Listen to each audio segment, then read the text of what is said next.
Welcome to today's webinar, our regular webinar about the most frequently asked questions answered by the Dlubal support team. Questions of the last month that are often asked from our customers. My name is Andreas Hörold. I'm responsible for marketing and public relations in the company Dlubal Software. For instance, the website, the webinars, customer projects, newsletters, and so on. I will be the moderator today, and I will also be the presenter of the first part of the webinar. Then I take over the screen and the words to Jürgen. And Jürgen, you can introduce yourself. Yes, thank you, Andreas. I am Jürgen Teilmann. I've been working for Dlubal Software now for a bit more than 2 years. I mainly work in the customer support, and I'm also responsible for creating new FAQs on our website. And that is the reason why I'm the guy who will further on present these webinars of the frequently asked questions. And like Andreas said, he will present the first half of this webinar. In this time, I will answer your questions. Any questions you have, you can ask here. And in the second half, I will present the questions and Andreas will answer your questions. Yes. Exactly, yeah. Thank you for your introduction. Maybe additional information from my side. I've been working for the company for 13 years now. Okay, then we can switch off our webcams that the attendees can see the full screen. Okay, then again, you can see the control panel on the right side of your screen. And you can show the panel with that arrow and enter the question here. You can also watch the entire webinar and then email your questions to info@dlubal.com.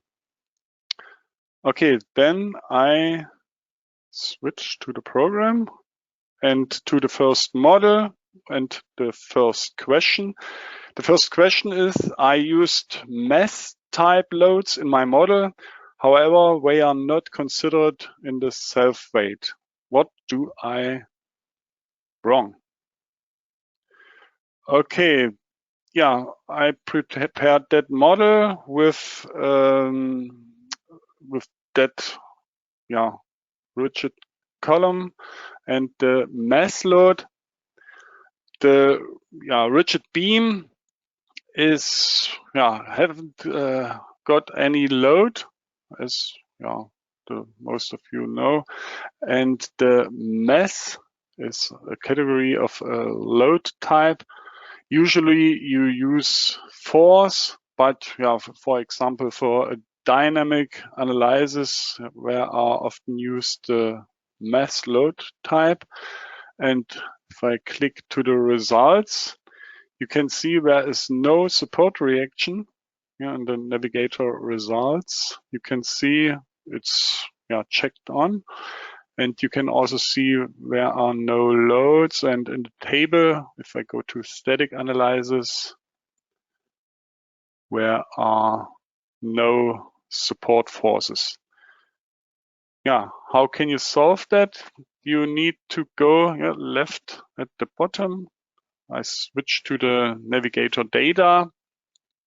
And I need to open the static analysis settings. Either you click with the right mouse and click edit, or you can also find it under the loads and combinations, also with right click. And then you see in the load cases the static analysis settings. That's the same topic. And if you click to the edit button, then you come or turn to this sub dialog, and in the basic settings, where is this check? And if you activate the mass, then the masses will be converted into loads. With that factor in set direction 1 times.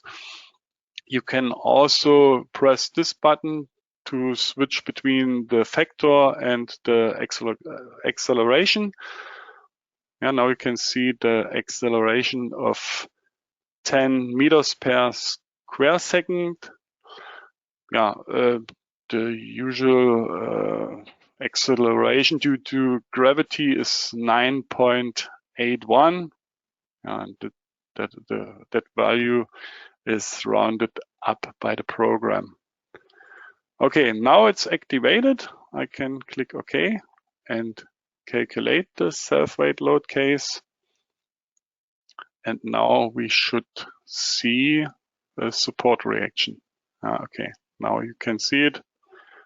0.1 tons is 1 kilonewton.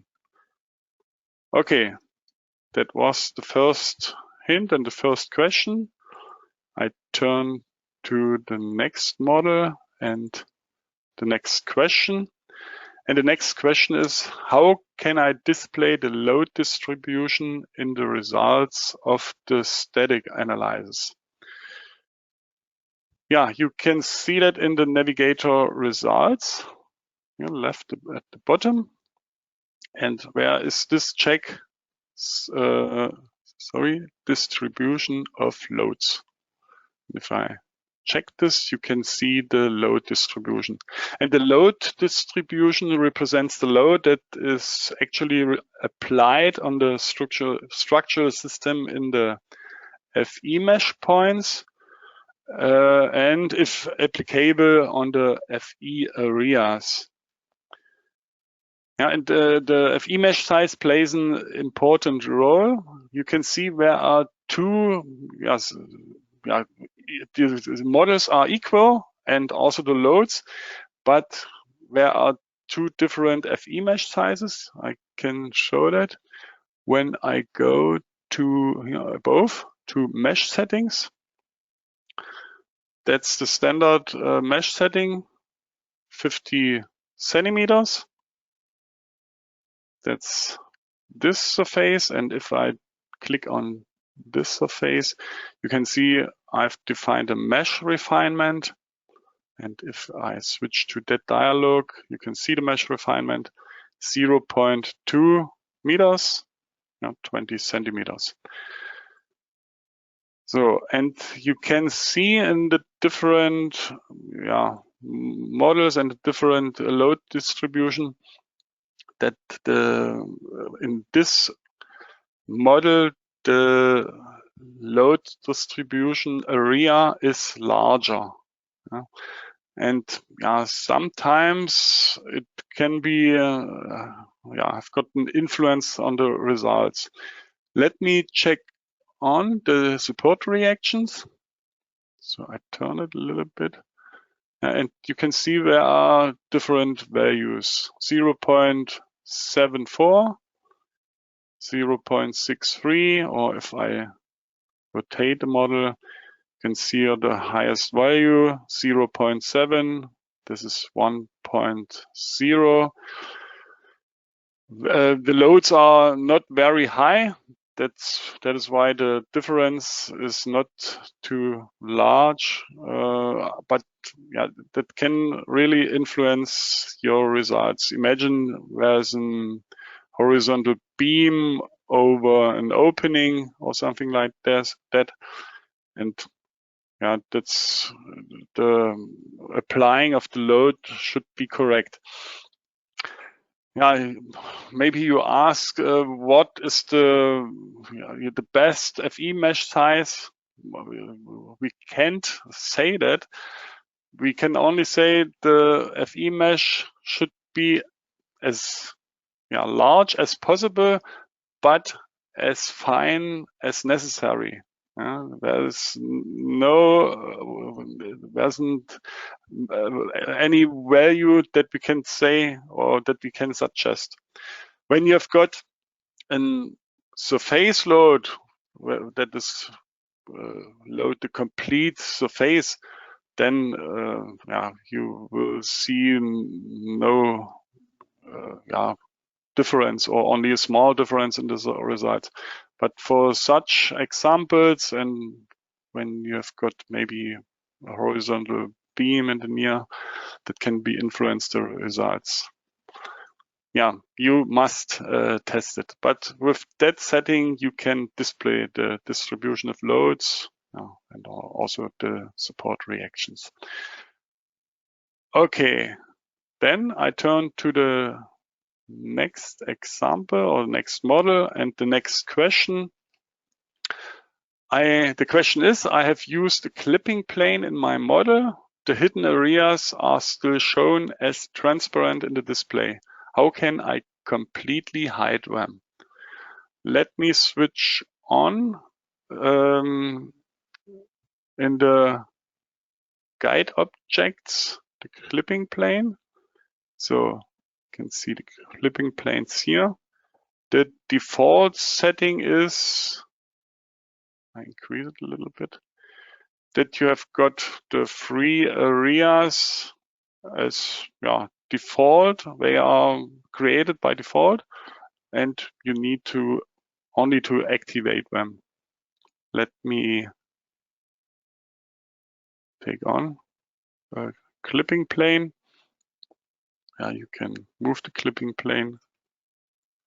Sorry, and you can see there is a transparent area. And the question was, how can we completely hide this? We turn to the navigator display here at the bottom, then in the general settings, and there's this check, show clipped areas. So when I switch it off, you can take a look in the model, and that's quite better if you want. That's the difference. So, and if you want to modify this area here of the clipping plane, then you can click with a right click on this edge here, for example, and turn to the display properties. So I move it a little bit on this side. And you can change that value, for example, 0.1, apply, and you can see the difference, 0.9, apply. Okay. So and there's another feature, show hidden objects in background. That's not the same feature as this one, show clipped areas. When you, for example, select one column, then hide selected objects, you can see they are gray. And if you want to hide them completely, then just uncheck this. Okay.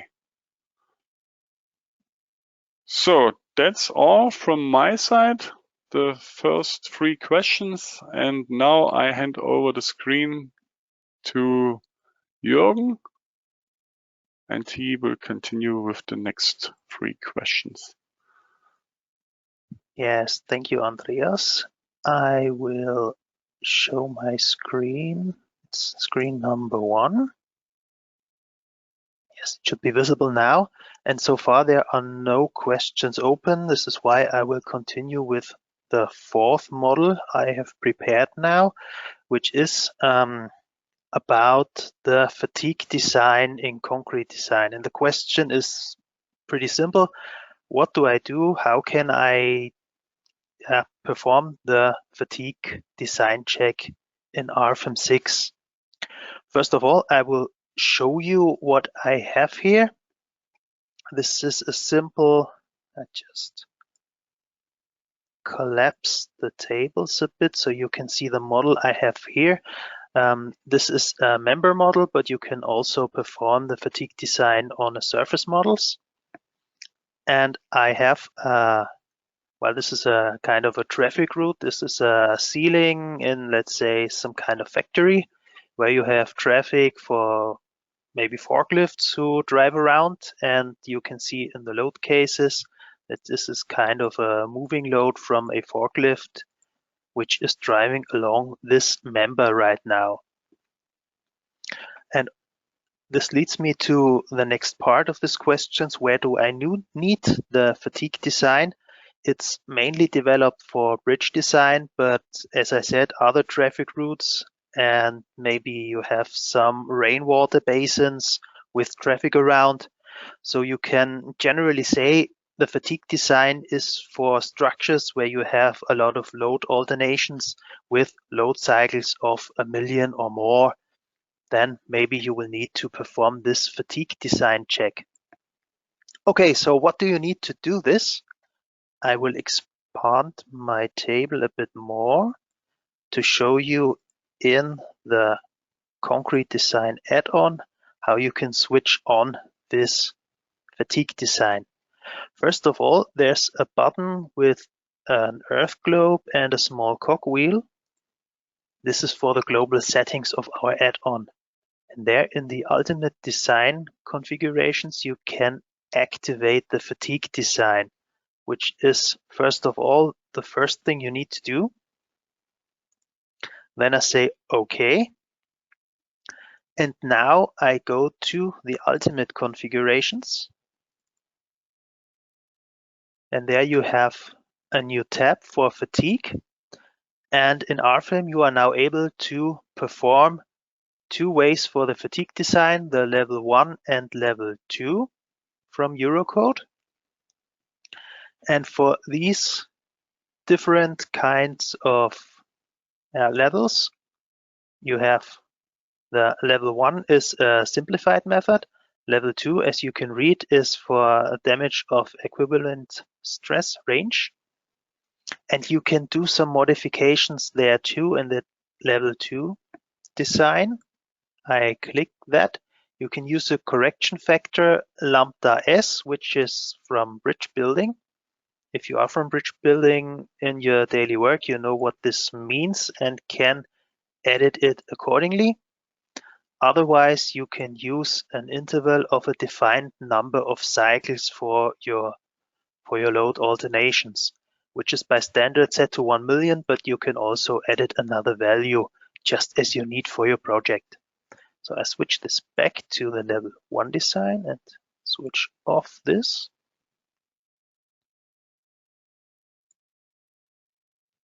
So that's the second thing you need to consider.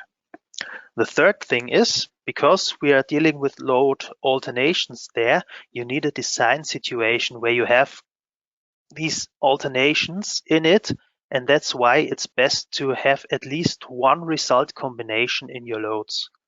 So therefore, I now go to the top where I have my load cases, and I open the dialog for my load cases and combinations.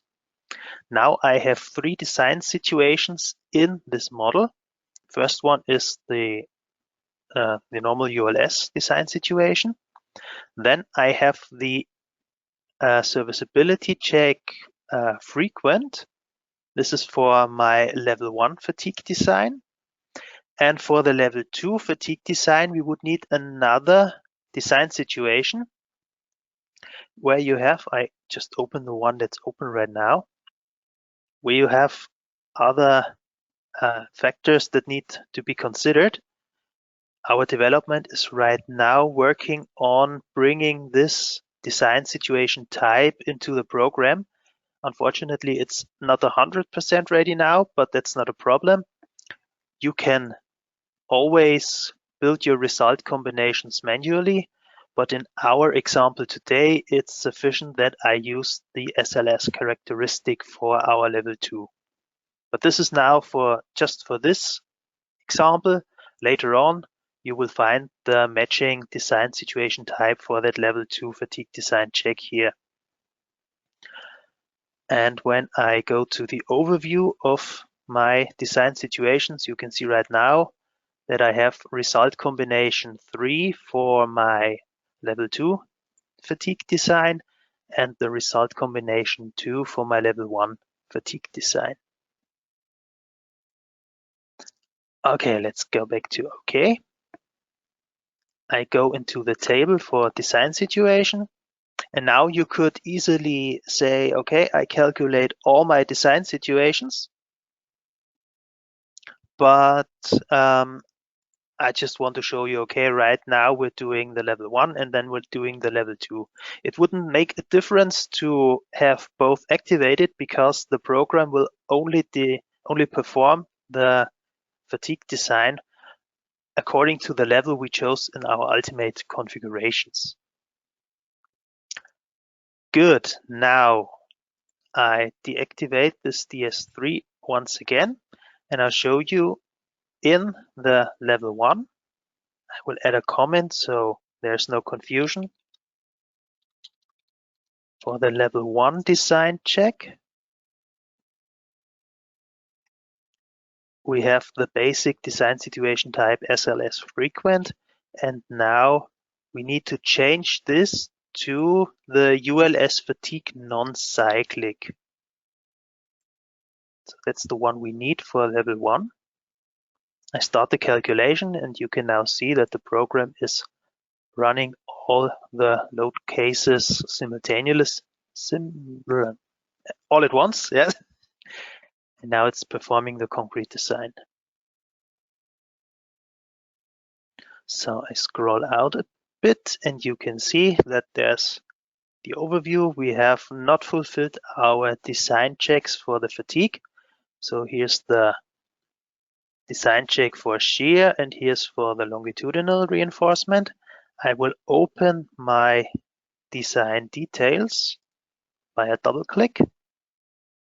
And then you can see, okay, here's the design check in detail, and then you can do something against it, maybe increase the amount of reinforcement or use another material. That is up to you. Another thing I want to show you, now we have a factor of 1.06. Well, it's almost fulfilled, but not entirely. And now I say, okay, I have done the result combination for the level 2 design check. And this is why I will show this to you. Go back to my input data. I deactivate this design situation and activate the other one for the level 2.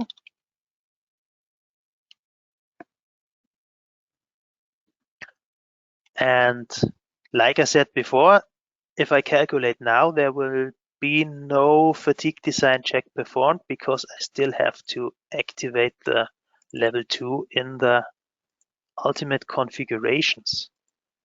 So that's what I do now. Say OK and calculate again. You see all the load cases are still calculated. The program starts with the concrete design check.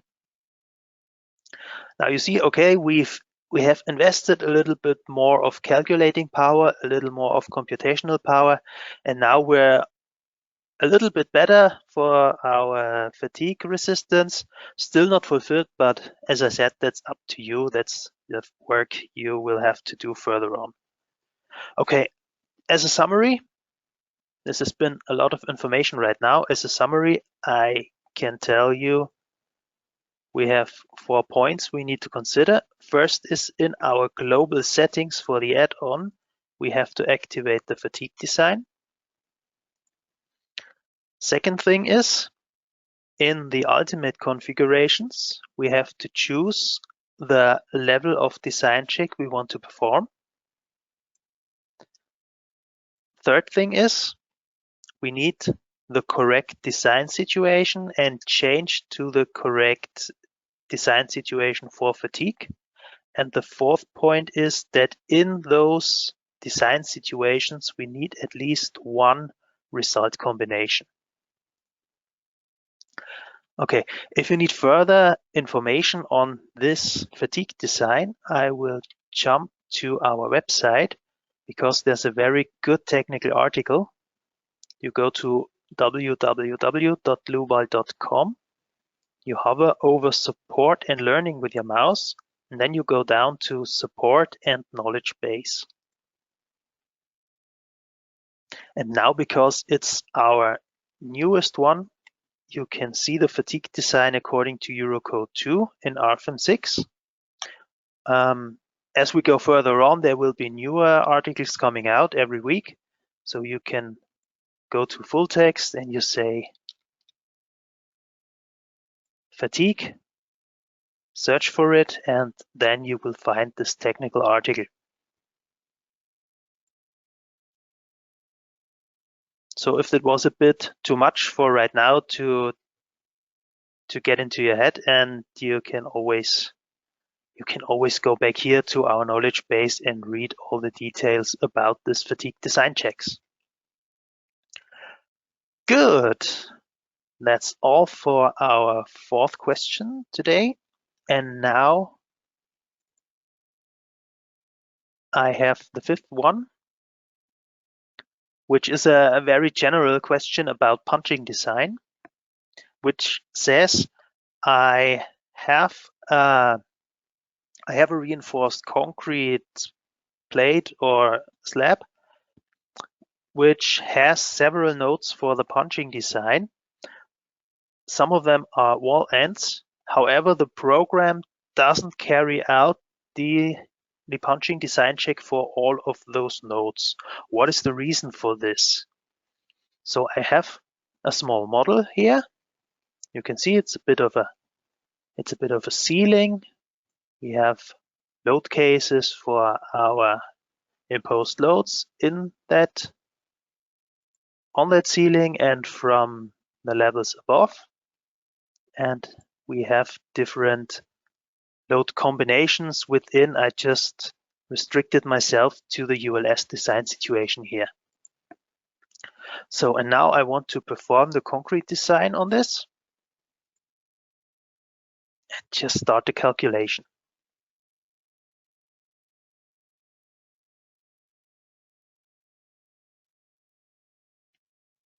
Okay, you can now see I have visualized my punching design checks here and here and here. But suddenly on the right side, there's no punching design fulfilled. I turn the model around. You can see this is very similar to the left one. Here's the right one. And you can see that there's absolutely the wall end is not considered by the program, and therefore there is no punching design.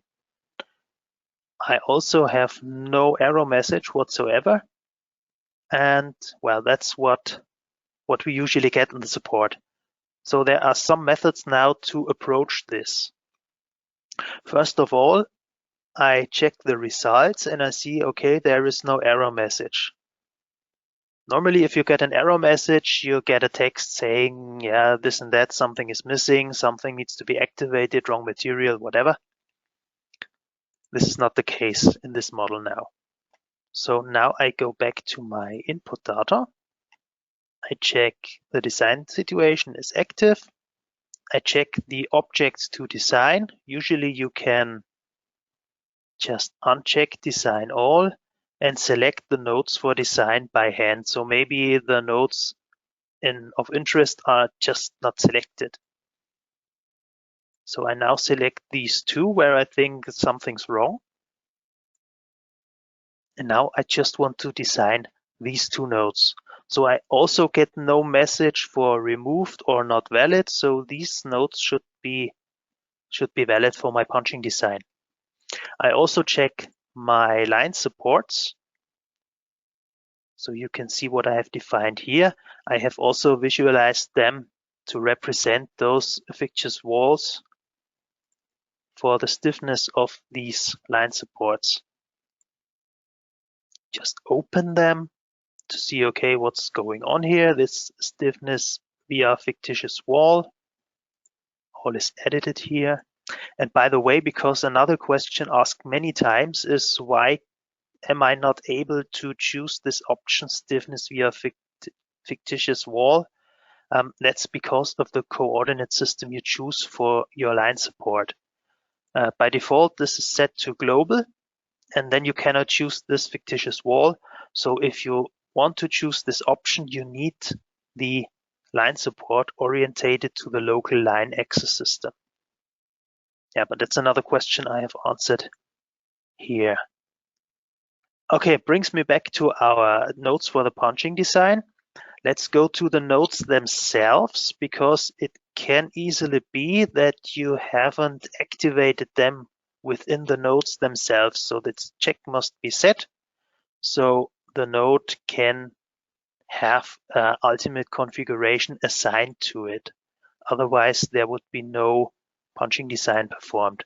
But that's also not the case in this model. And yeah, that's for the settings for the add-on, but still no punching design for these two nodes.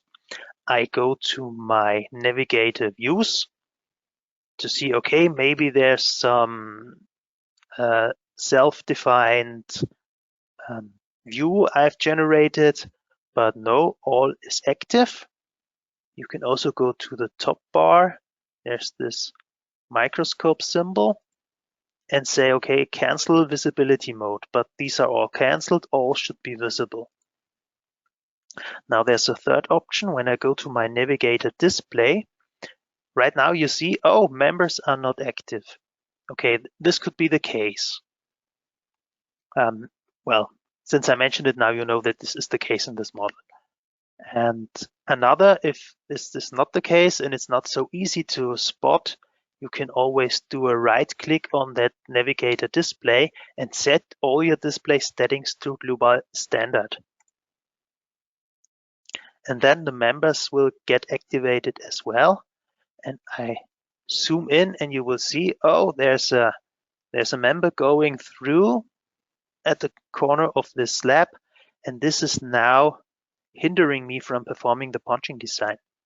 I just delete this member out, so maybe this has been forgotten to delete, or maybe it's there and then you actually don't have a node for punching. I just delete this middle part, start the calculation.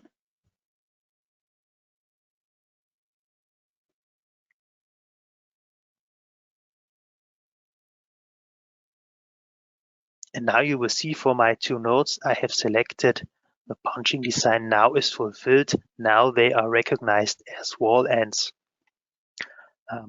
For the foreseeable future, there will be a design, a check coming that will give you a warning that the topology of these chosen nodes is not valid for a punching design.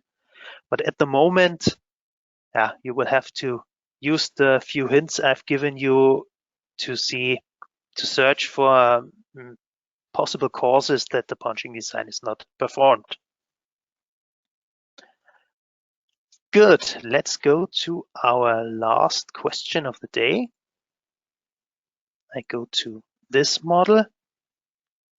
And this is asked really, really often because many of you, especially when building multi-story buildings, you're working with DXF files as background layers. And there's always the question, how can I move them? How can I align my stories correctly? And here I have a small, it's a small multi-story building. So I have 4 background layers inserted here. And what I intended was to have this, when you follow my mouse pointer, to have this wall be on top of each other in all stories of my building. But when I look on it from the top, you can easily see, oh, I have got something wrong with implementing my background layers in the file. But that's not a problem. That is now easy to correct. I go to my navigator data, to the guide objects, and there we have our background layers. Usually you perform a right click and say new, but I go to edit because I already have them in here. We go to our first layer. You see it's at the origin of our global coordinate system. We have the DXF file, and we can choose an insert point. This is by default set to center, which is the center of the whole DXF file itself. You can choose some other pre-selected insert points, and you can see that lower background layer switching around. But these are just predefined points defined by the outlines of your DXF file. And maybe like in my case, I want to present here, you have a certain reference point you want to use. Maybe it's aligned to your maybe it's aligned to a frame you have, or maybe to your building grid. So that's why I will show you how to select your insert point in the preview. And that's done at this section here, at this origin point section. There are two pretty similar pointers right here for the picking. The left one I show you is for where in my RFIM model will be the origin point. And the right one is for where in my DXF file will be the origin point. So you see, I don't switch to RFIM. I'm still in this dialog for the background layers. And I can now pick my reference point I've chosen for this building and hit apply. And this is now a bit of a finger exercise. Go to my second one, select in preview. You can see I have already assigned my origin point for the model. So it's 3 meters above. So I only have to choose my insert point of within my background layer. Go to the reference point, hit apply. Next one, select in preview. This now goes really fast once you've done it 2 or 3 times.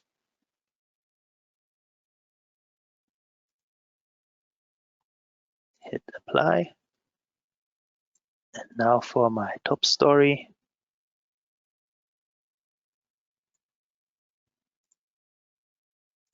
Hit OK. You can see the background layers are moved now. And if I look on the model from the top, using my view cube to do this, you see my background layers are now aligned in the correct way and all on top of each other, especially in my reference point. Some of our customers already know about this topic with the reference point, so maybe they use lines of their building grid as a reference point, or they simply add a small pointer where they say this is my reference point in every story, and use this to really get those background layers aligned. Yes, that's all from my side. Thank you so much for now, and back to Andreas, I would say. Okay, thank you, Jürgen, for your questions or your answers. Thank you. Yeah, before I close the webinar and I show you the website where you can find the recording the next days, just a small hint. If you want to get your free product demonstration or something like that, just contact our sales team with that link here in the PowerPoint, or you can scan the QR code. You can download the PowerPoint from our website. You can also, if you are interested in some of our products, and you want to get a non-binding offer, you can also contact the sales team. Okay, then, as promised, to our website, dlubal.com. Under News and Events, you can find the webinars. This is already the webinar of the next week. Then this one for the week after next week.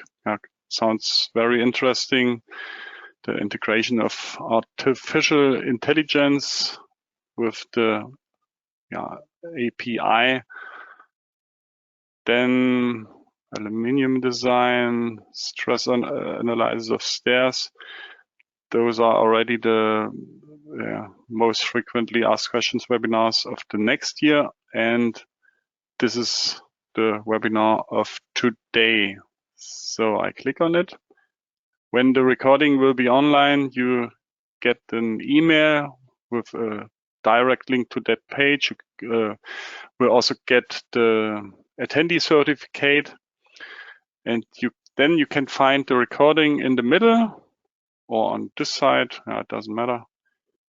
You can already download the presentation slides, and those are the models of today's webinar. Okay, that should be also all from my side. Maybe last hint or last wish, when you leave the webinar, there's a small survey. It takes you only 1 minute. You can score the webinar. Just note that the worst score is 1 and the best score is 5, as you give stars. You can also enter wishes for future webinars, but you can also leave the field empty. Okay, then thank you for your attention. Thanks to Jürgen for the presentation. I hope we meet each other in a future webinar. Bye-bye. Goodbye.